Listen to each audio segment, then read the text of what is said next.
Hello, gentle listener, and welcome to Nocturnal Transmissions, the fortnightly podcast that brings you dark tales, both old and new, performed by voice artist Kristin Holland.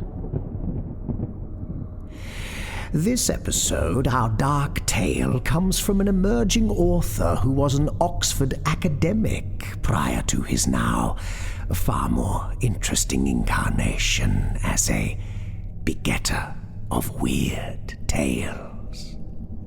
He says that he wrote this tale with our show in mind. Dear, oh dear, what must he think of us, gentle listener?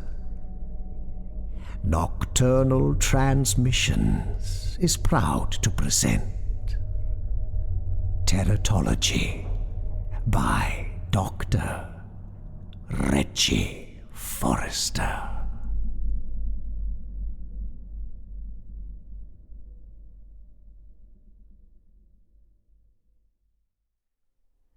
It was, I suppose, a typical sideshow. Let it be known that I had never previously set foot in any establishment of the sort. After considerable pestering, my nephew, who was under my care for the day, had finally managed to coax me into visiting one of them. If it were the only thing that would keep the little bugger out of my hair for a while, it seemed like a small sacrifice. Still, I considered it was my duty to provide the boy with strong guiding morals, and to instruct him both in matters of virtue and intellect, and so I set out to avoid the infamous places, where I knew this for a fact my nephew's precocious mind would be corrupted by unrestrained debauchery. I was about to give up on the idea and seek dinner instead when a commotion in a side road caught my attention. Through the din and confusion we could hear the jingling sound of music. The gaslight streamed out upon the snow, glittering on the windows of the nearby houses. The front of a large shop had been entirely removed, and the entrance was adorned with paintings of exotic animals, sea monsters, and other curiosities of the natural world. On a table against the wall was perched a single musician, playing a melancholic yet strangely endearing tune. A thick crowd of people, men and women, old and young, had congregated around the money-taker's box, penny in hand, their faces lit up by the flood of gaslight. On the storefront, above the festooned blue-based curtain separating the road from a world of wonders and miracles, a banner hung, reading Stanislav Ivanov's Museum of the Bizarre and the Marvelous. The music and promises of cheap mysteries had enticed a sizable crowd. My nephew was so insistent, pulling my sleeve and gripping my arm, that I instructed the driver to stop the carriage. It was a small comfort that my nephew's attention had been captured by a semi-scientific display, instead of a shameless display of rowdy dancing and comic theatre. Maybe he could yet be put into the right path. Science, reason, virtue, discipline, worthy principles that his mother, my young and reckless sister Meredith, had failed to instill in my nephew. Maybe I should have taken more of an interest in his upbringing. If I had tutored him earlier, if I had introduced him to the real wonders of natural philosophy, we would be discussing Cuvier, Owen, or Darwin, rather than mingling with the ignorant mob to visit a dingy penny gaff. Come in, and look upon wonders beyond your imagination," cried the moneymaker, interrupting my musings. "Contemplate the diversity of God's work. Come in and see the five-legged sheep and the two-headed snake. It's obscene, it's grotesque, it's waiting for you inside. 2 pence, ladies and gentlemen. Only 2 pence to experience everything Stanislav Ivanov's museum has to offer." I paid the gentleman. I must have made an impression because I felt his gaze following me as we opened the thick curtains and entered the museum. He might have recognized me. After all, I was a naturalist, and if I dare say so myself, something of a celebrity among the scholarly circles. The shop itself had been turned into a lobby. The ceiling was painted green and brown and spotted with bright red and yellow flowers to simulate a tropical forest roof. Stuffed birds hung at various heights, slowly swaying over the visitors' heads to dizzying effect. The ground floor, devoted to natural wonders, was home to a variety of naturalistic paintings and stuffed animals. My nephew ran around the displays, buzzing and unconcerned. He stopped for a short while before a large wolf, panting and indifferent to the ravenous-looking teeth and dark, glassy eyes staring at him. The real attraction was waiting downstairs, in the monster's room. I followed the boy down a long, dark, winding staircase that seemed to have been carved in stone. A musty smell was coming from the basement, as if we were going down into the very bowels of the earth. So narrow was the staircase that visitors could only climb down in a single file. There had to be another exit because nobody was coming back up. The basement was divided into small chambers, each devoted to another aspect of teratology. I had already warned my nephew about such places.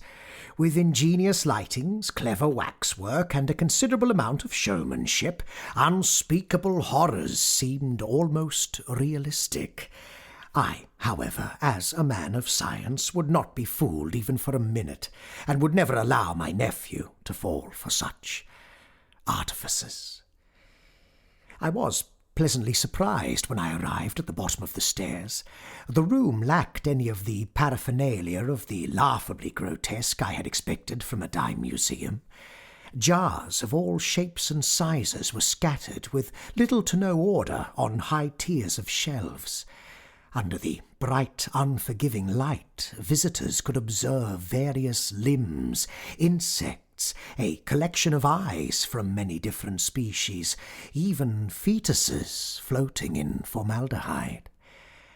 I spotted a few interesting anatomical abnormalities on display, conjoined twins and another fetus with a lump of flesh protruding from his head. Although I suspected some specimens to be fake, the scale and unusual restraint of the exhibition impressed me. Well, until my nephew barged in front of me, excited and triumphant. Uncle, you have to come and see. I told you it was real. I knew it. Come, please, come quick. What's the matter? I said, suspicious of what the boy had found. Could you please calm down? I won't go anywhere until you collect yourself, young man. He led me to a small alcove in the deepest, most remote part of the basement. The walls were bare, except for a diminutive figure hung from hooks. See, Uncle? I told you it was real, and you didn't believe me, he cried. And what is that supposed to be? Can't you see, Uncle? Can't you see? It's a mermaid.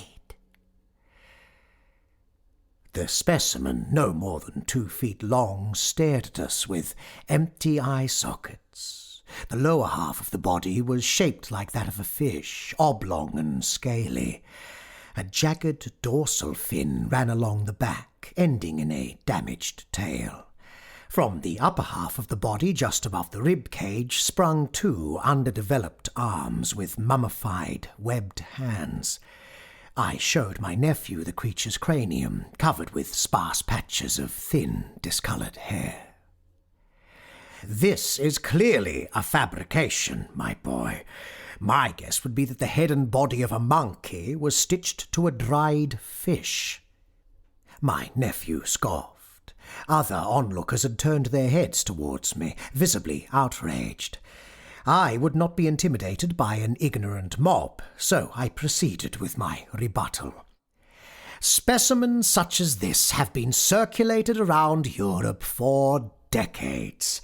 I can assure you that this creature was born from the mind of a taxidermist.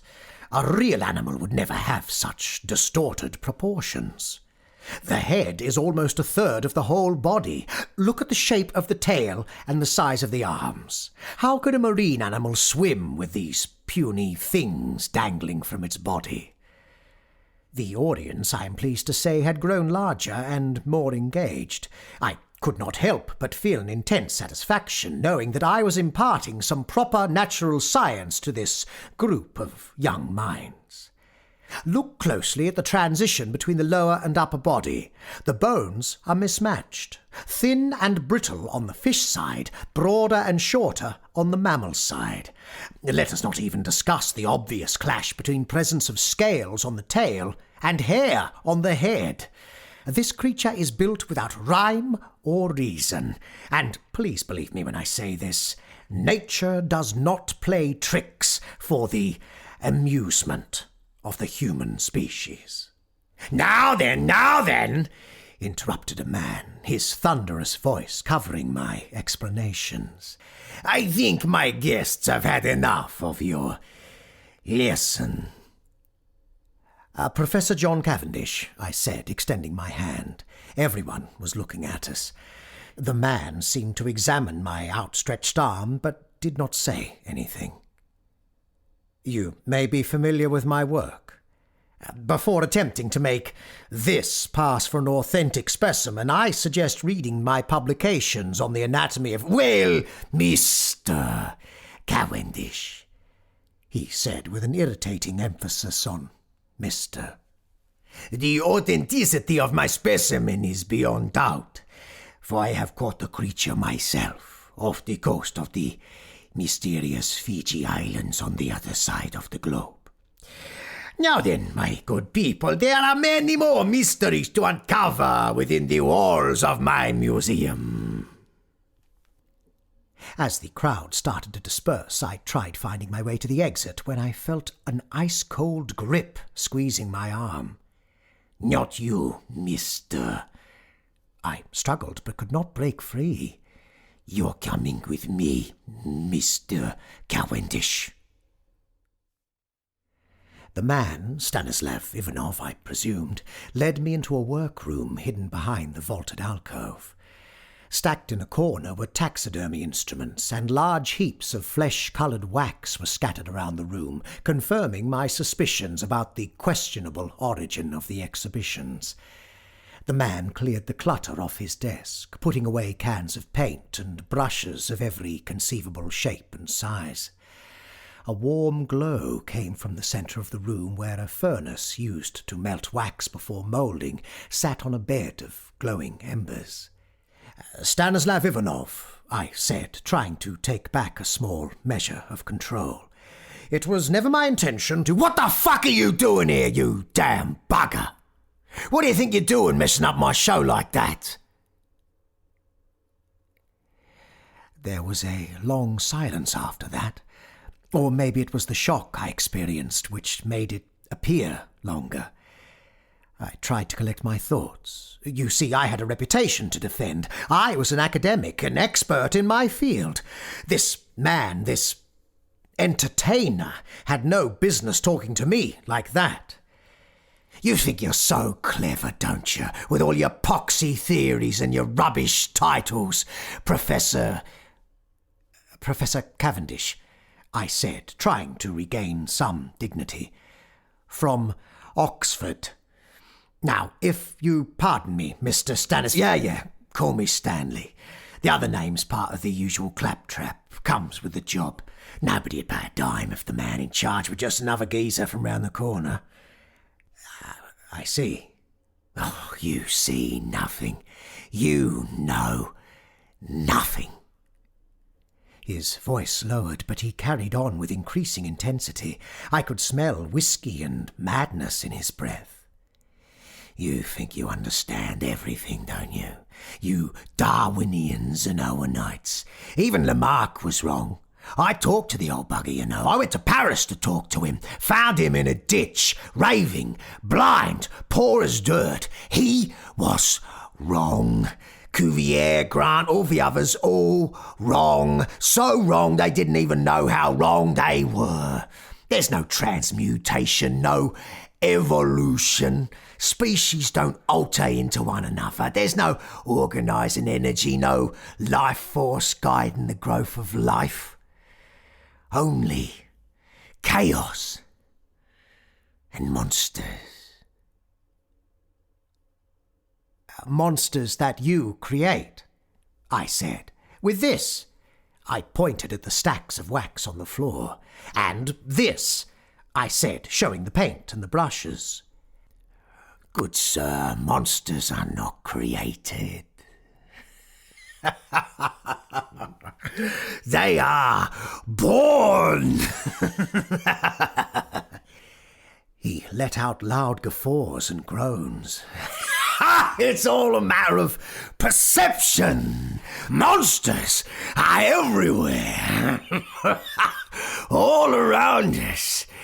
Even within us. Let me show you. It will all become clearer when you see it.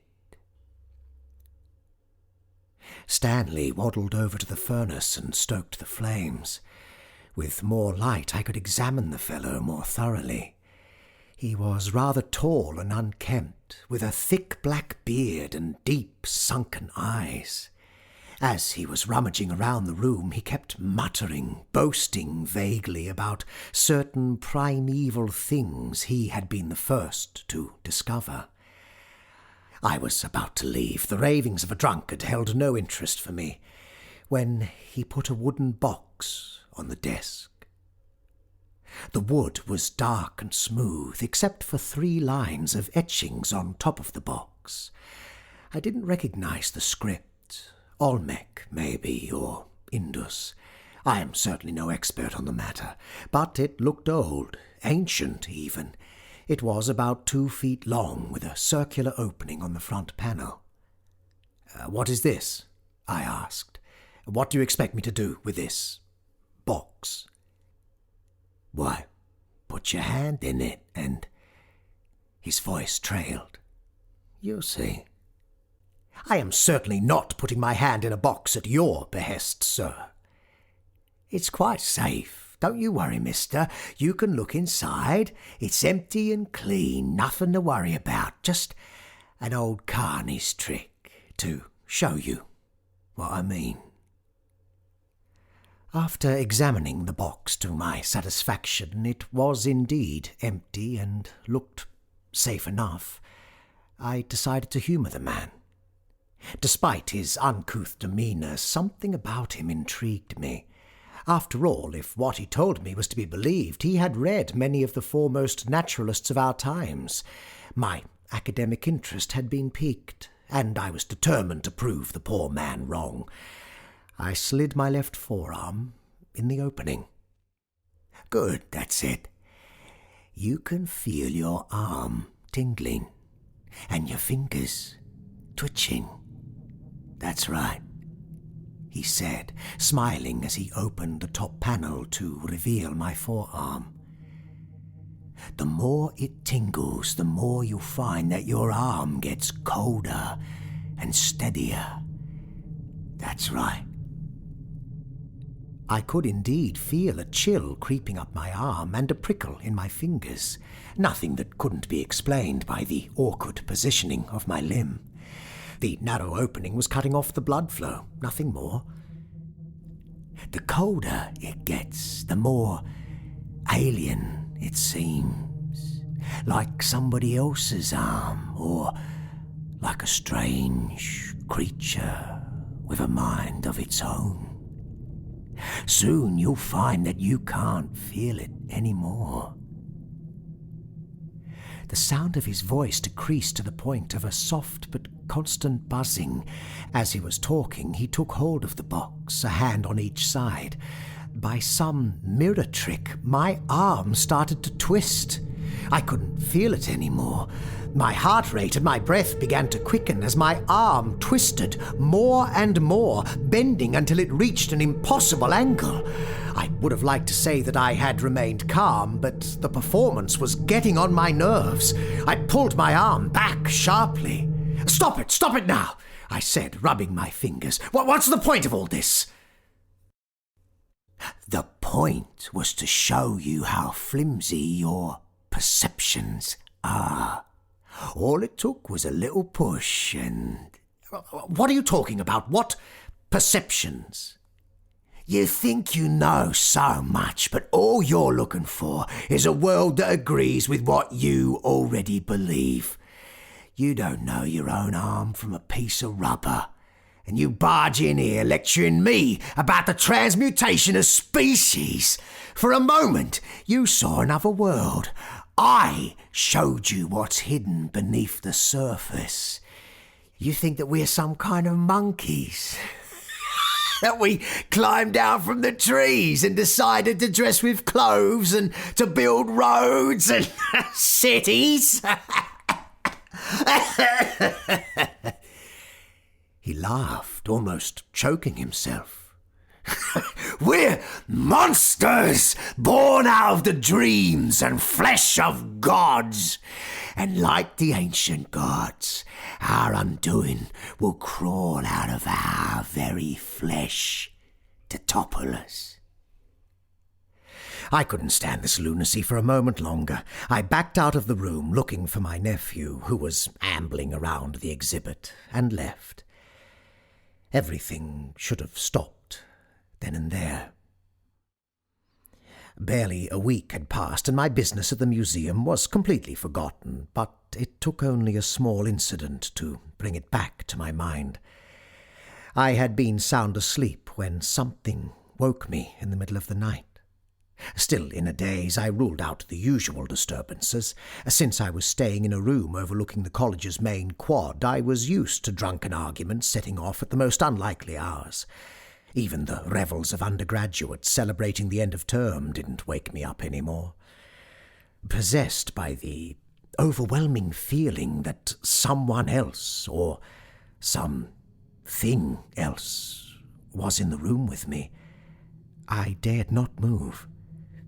I tried shifting in my bed, but my face touched something cold and wet. For a short while I imagined that somebody else was in the bed, laying completely still next to me, frozen and dead. It was only my left arm, obviously. Too many twists and turns had bent it so that it had become numb. I rubbed it gently, trying to move my fingers. Pins and needles spread throughout my hand and forearm. Funny how your mind can play tricks on you, I said to myself before going back to bed. The next morning, trouble came with my breakfast, in the shape of a letter which I found propped against my teacup. The waiting staff had been kind enough to serve my breakfast in the senior common room, where I was to enjoy some tea and buttered toast in peace and quiet. I opened the letter, which read, "Dear Sir, I am requested by the Committee of the Journal of Natural Sciences to inform you that the committee do not see their way to publishing your draft, which you have been good enough to offer for our consideration. Nor are they willing to endorse the topic examined therein. I am sorry to say that our commitment to academic excellence does not allow of your debating the matter at our forthcoming meeting. I beg you to reconsider the wider consequences of the experiments you suggest, and it can hardly be needed for me to say the repercussions they could have on your career. My obligations do not permit me to discuss the matter any further. Yours faithfully, Edward Harrington, Secretary of the Journal of Natural Sciences." P.S. What the hell are you playing at, John? Is that some sort of prank? While it had been my intention to submit a paper to the Journal of Natural Sciences, I had not found the time to do so. Perplexed and annoyed, Edward was an esteemed colleague. He should have known better than sending me such a letter. I dismissed the issue as a probable misunderstanding. With the annual meeting coming up within a matter of weeks, the Association of Natural Sciences was undoubtedly buried under letters and manuscripts. A mix-up would be understandable. I promised myself to clear up any confusion as soon as I could. Life caught up with me, and with it the usual worries of any professor in a respectable institution. It wasn't until a few days later that I would be reminded of the incident. I knocked at the door of the college rector. After the customary pleasantries, I inquired about the reasons of his summons, hoping that my funding application had been approved.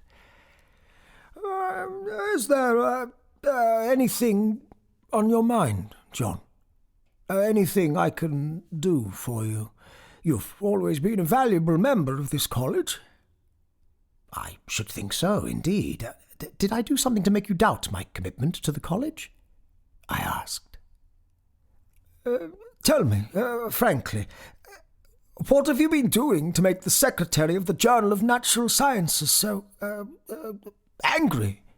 I've received a note from him this morning, and I dare say that he sounded, what's the word? Incensed, to say the least. I refrained from laughing. There was relief in my voice when I answered. Is it about the misunderstanding? I wanted to correct them earlier, but I have been extremely busy, and, as you know, one thing drives out another. The rejection letter they sent me was clearly not meant for me. I know about the rejection letter. Let us focus on the other letter, the one you sent afterwards. The secretary was kind enough to provide it alongside his note. The rector's voice had turned cold. He produced a crumbled piece of paper with brown stains, tea or coffee, maybe. It was completely covered with markings, even in the margins. Thankfully, most were illegible, and although they looked familiar, I could not remember where I could have encountered them. From the rest, I could only decipher some phrases, mostly threats of physical violence and insults that I would not dare to repeat. Oh, you cannot think that I would... Surely you would not imply that I could write such a thing. I'm not implying anything, John. I can only look at the evidence in front of me. You call this evidence? I said, slamming my fist on the table. No, now then, let us not do or say anything we would regret later. All I can say is that it looks like your handwriting and your signature. Someone is obviously trying to tarnish my good name. Maybe. But there are other issues to consider. I, for once, must protect the reputation of the college and maintain good relations with the Journal of Natural Sciences. That is why I am placing you on leave for the remainder of this term, as well as for next term. But it is only a temporary measure until we manage to clear up this misunderstanding. Think of it as an opportunity to focus on your research. I clenched my fist and walked away. I knew there was nothing else I could say. I spent most of the afternoon mulling over the situation. The letter was a fake. That, at the very least, was a given. Who would want to harm my reputation? A colleague? A student? I could think of nobody devious enough to go through all this trouble. Why would anyone do something so odd, rather than forging a truly damaging letter? I began writing a letter of apology, but found myself too distracted. My fingertips kept tapping the edge of my desk. I did not pay attention to it until I realized I could not stop. I tried holding my hand still, but could only watch it in amazement as it continued, tapping complex rhythms. Bursts of pain flashed through my arm as my tendons and muscles began to tire. I stood up, backing away from the desk, but my fingers kept on tapping on my leg. I tried holding my left wrist with my right hand. My fingers were still seizing and contorting. Eventually, I opened a drawer, slid my fingers inside, and closed the drawer as hard as I could. The soft sound of flesh and bones being crushed by hard wood made my stomach turn. When I dared to look at them, my fingers lay still. Nerves, I thought. All I need is a large glass of sherry to calm my nerves. A few hours and many glasses of sherry later, I found myself standing up before the high table, waiting for the presiding fellow to strike the table with his trencher. This tradition, which had endured from the early 16th century, was almost as old as the college itself, and certainly as perplexing. Before each formal hall, the fellow presiding over the high table gave a cue for a student to recite the college grace aloud by hitting the table with a venerable but sturdy trencher. The loud noise of the strike made me jump. I scanned the candlelit room, looking for the appointed dog's body. A shy voice rose from the far left corner. Benignissime Pater qui providentia tua regis. It was apparent that the student's grasp of the Latin pronunciation left much to be desired. The northern twang was especially annoying. Liberalite pascis a benediction conservus omnia quae creveris. I stopped paying attention altogether. One would assume that I had heard the college grace often enough for it to lose all meaning, but its creationist message still irked me. As a man of science, I could not tolerate that our students be indoctrinated with this nonsense. As the plates began to come out of the kitchen, I forgot my worries and enjoyed the food and drink as much as one could expect of any fellow. The clatter of the students eating and chatting prevented me from partaking in the endless debating that occurred each evening at the high table, despite my neighbours' best attempt at involving me in their discussion. The topic would have been of great interest to me on any other night, but talking about the transmission of physical attributes from one species to another reminded me of my altercation at the Penny Museum. Instead, I was pondering on how best to utilize the leave of absence I had been forced to take. Maybe it was the opportunity I'd been waiting for to visit the south of France. Some time away from the college and a change of scenery could not hurt. While these pleasant thoughts were going through my mind, I had let my fingers rest on the trencher. I could not help but marvel at the smoothness of the wood. A faint warmth radiated from the trencher. Trailing the tips of my fingers on the dark surface, I could almost feel it pulsate. Through touch alone, I guessed, more than felt, little crevices running along the edge. It was a sensual, almost arousing experience, which reminded me of Stanley's trick box. Before I could realize what was happening, the presiding fellow stood up, ready to signal the end of dinner to the student body. Puzzled, he glanced at my hand, still fondling the trencher, and looked at me in the eyes. I tried to let go of the thing, but I found that I couldn't. He cleared his throat. The chatter around the high table quieted a little bit, and the other fellows turned towards me. I still couldn't let go of the damn thing. I tried to use my other hand, but my fingers held fast. Out of patience, the presiding fellow grabbed the trencher and pulled it towards him. I was strangely detached from the situation, and many sensations rushed through my mind. The shape of a glass, the onlooker's expressions, the smell of food, the flickers of candles. The trencher slipped from the fellow's grip, and, without even thinking, I broke the man's face with it. Without realizing what was happening to me, I saw my arm flailing at the poor man. The trencher glistened with dark, sticky blood. I could hear his bones shattering as I bashed his face. I wanted to stop, but my arm didn't belong to me anymore. It took 3 undergraduates from the rowing team to restrain me.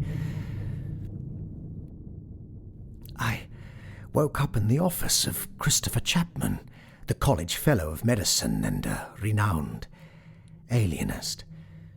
He had occupied the position of principal physician at Bedlam for many years.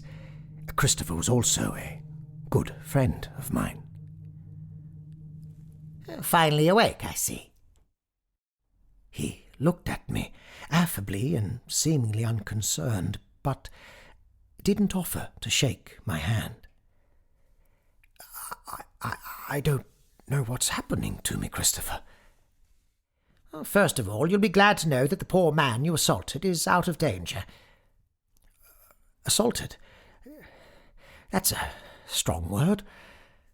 He's got a few fractures, and you knocked out most of his teeth. I didn't realize, I said, trying to sound properly contrite. It seemed like somebody else's arm. I couldn't even feel it. I see. A case of dissociation, perhaps. I need to run a few tests before I can offer a diagnosis. Don't worry, my friend, you're in safe hands.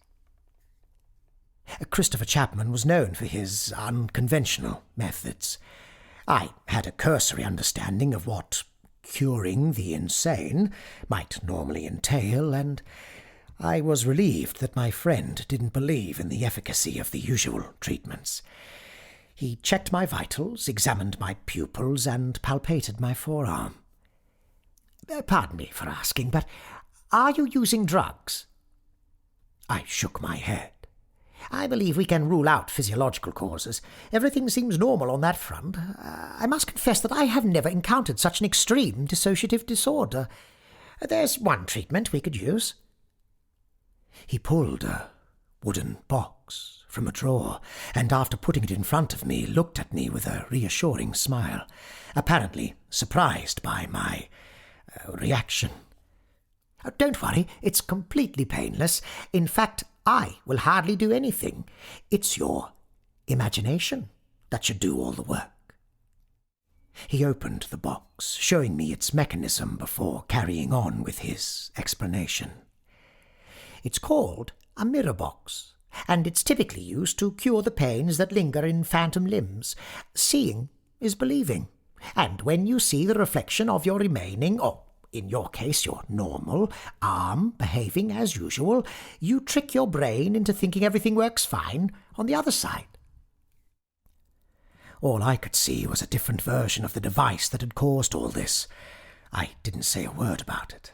I wasn't about to admit that a mere carnival trick had messed with my head so deeply. I put my good arm in the visible area and the other one, now numb and limp, in the hidden compartment. Christopher gave me 2 pencils and asked me to draw simple shapes.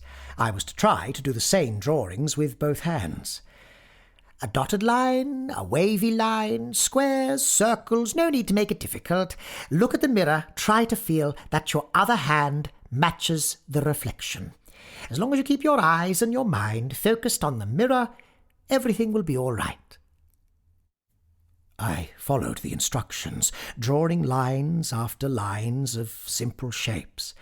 I tried my best to ignore what was happening inside the compartment, but I could hear, rather than feel, scratching noises and sharp knocks. It was as if a small, aggressive animal was trapped inside the box. I'm not sure it's working. Forget about the box. Concentrate on what you're doing and what you're seeing in the mirror. That's it. Feel both hands doing the same movement. After a while, he opened the compartment and glanced at the piece of paper. "Can I see it?" I asked. I don't think it's necessary. I grabbed the paper from his hands. I'm sorry, he said. Scribbles. The piece of paper was covered with scribbles. No, not scribbles. Sigils. Searing enigmas burning through flesh and bone, through mind and matter. I couldn't bear to look and couldn't turn away. There, in front of my eyes, the secret language of nature, the mathematics of stars, that hideous truth. It's no good worrying about it, he said, ripping the page from my hand. I'm afraid I must recommend you stay confined to your room until you get better. He handed me a vial that he had taken from one of his shelves. It's quite potent. 5 drops should suffice to alleviate the spasms and quiet your anxiety. No more than twice a day. The bottle should last you at least a month. I'll visit you next week. Within 2 days I had emptied the bottle. From that point on, part of me knew that everything I was experiencing could be attributed to the side effects of laudanum. Another part of me knew that I was on the verge of something terrible. I exhaled sharply and scratched my arm. The air was thick, like deep water, icy cold, foul. Lidless eyes peered down my soul. Another breath, another scratch. Night stared at me through the windows. Scratch. Scratch. A gasping maw lined with lamprey-like teeth. I tried to sleep, but my arm was dancing a carefree, luminous dance. The itch burned through my mind. Myriapods crawling all over my body. I carved a home for my itch deep beneath my skin. Scratch! Scratch! My arm was glistening in the moonlight when I peeled off its shell. A throbbing call from the pelagic depths where stars uncounted lay, grey and dead. In a moment of clarity, I examined my arm like a scientist would do with any specimen. It was flaccid and bloodied by incessant scratching. I stabbed it with a needle without feeling any pain. Between the scab of dried blood and the pus oozing from the injured skin, I thought I saw a single scale, black and smooth. I decided to go back to where it all started. I arrived at Stanislav Ivanov's Museum of the Bizarre and the Marvelous around midday. The building was closed to the public, so I knocked on the door. "Open up, you bastard! Open up, or I'll kick down your door!" Out of breath, I held my injured arm close to my body. I had wrapped it in white sheets so to avoid unwanted attention. From afar, it looked almost as if I had a broken arm, or as if I was holding a baby swathed tightly in a towel. The door creaked open. "Oi, what do you want?" Stanley was even shabbier than I remembered. I could smell whiskey and smoke even as he was staring at me. He pointed a finger at my chest, staining my shirt with dirty hands. "You're that professor fella, aren't you? Back for more schooling?" He laughed. "Not here," I said. "Not in the street." And I followed him inside. Full daylight revealed the dreadful condition of the museum. The building was about to crumble, the wallpaper was falling apart, and the stuffed animals were rotting away. Vermin was festering in the jars, slowly devouring the specimens. We sat in the dingy workroom, surrounded by waxwork and taxidermy instruments. What's the matter with you, mate? You don't look right. I explained everything, telling my story as best I could. The man nodded a few times, but never interrupted me. When I was finished, he put a hand on my shoulder. You poor bugger. I wish I could help you, but there's nothing I can do. It's all your fault! I shouted. You and your damn box got me into this mess, and you better get me out of it! It's just a bloody carnage trick, mate, he pleaded. Nothing magical or dangerous about it. I'm sorry, but I can't help you. You will help, or I'll burn this fucking place to the ground! It's all in your head, mate. There's nothing I can do about it. I stood up, freeing my arm from its swathes, and wagged it before his face.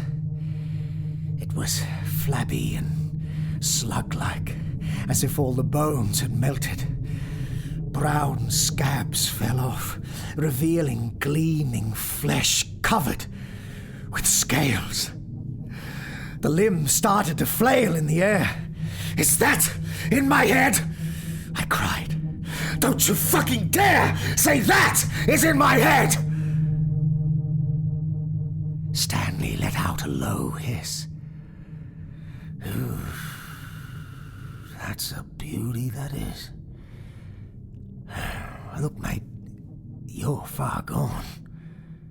He paused, still admiring the wriggling thing that hung from my shoulder. There's, only one solution I can offer. He gave me some time to consider the situation, during which I tried my best to ignore the assortment of saws, hooks, chisels, knives, pliers, skin scrapers, forceps and drills that lay next to him. He gave me a pat on the back and a sip out of his flask as I put my arm on the slab. I swallowed a long, burning gulp of whiskey. A few months after the accident that precipitated my retirement, I had told everyone that I fell before a carriage and lost my left arm as a result. I was spending the afternoon with my young nephew and his mother. Meredith, my sister, had decided to take us to London. After a delightful afternoon tea at Fortnum and Mason, we were ambling around the West End and stumbled upon the famous Egyptian Hall, England's home of mystery, as everyone called it. "Shall we pop in for a quick look?" asked Meredith. "Your nephew has gained quite an interest for science since you saw him last. Admission is only £1." I felt a strange warmth in my stump as we walked along the great hall, admiring the masterpieces of Jericho and Haydn. I had a bad feeling when my nephew came running back towards us, pulling my sleeves, begging me to hurry up. From afar, I could hear Stanley shouting in his fake Russian accent. Ladies and gentlemen, come close and witness the wonder of nature. For the first time in the world, a live specimen of a rare, nearly extinct species. See it swim before your very eyes. Come close and look upon a live mermaid.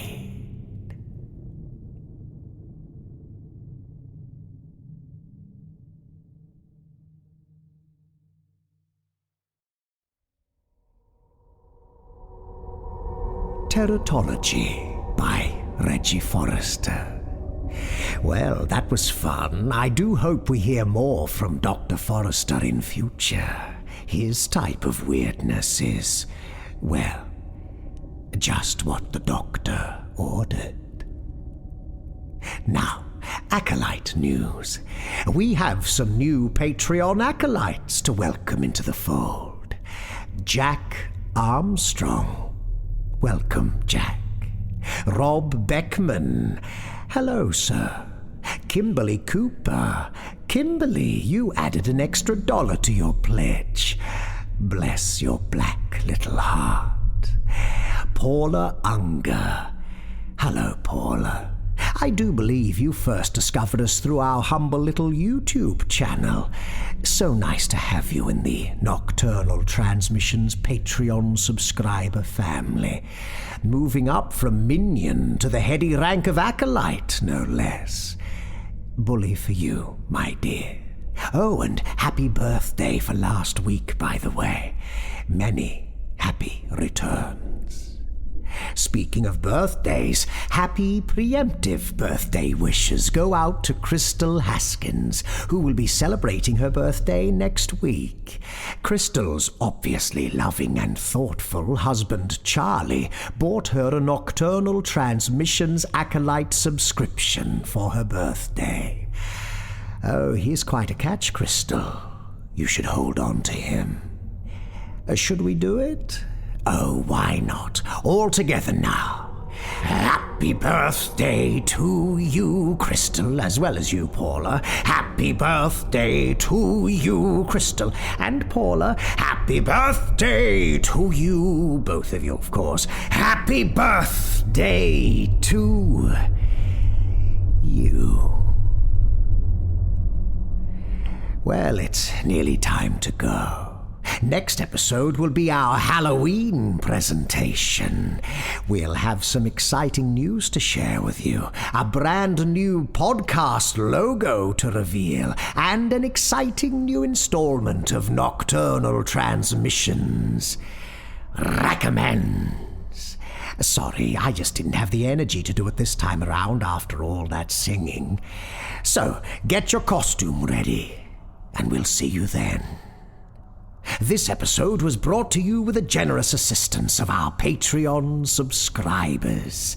A particular thank you goes out to our esteemed cohorts: Sam Bell, Robert Troy Hampton Peterson, Evan Dooley, Michael Wood, Donica Shelley Moody, and Alex Brewis. All non-public domain stories are featured with the permission of the authors. All voices and production are concocted by Kristin Holland. Until next time, as always, watch the skies, fear the dark, and don't trust anyone. Especially yourself. Good night, gentle listener.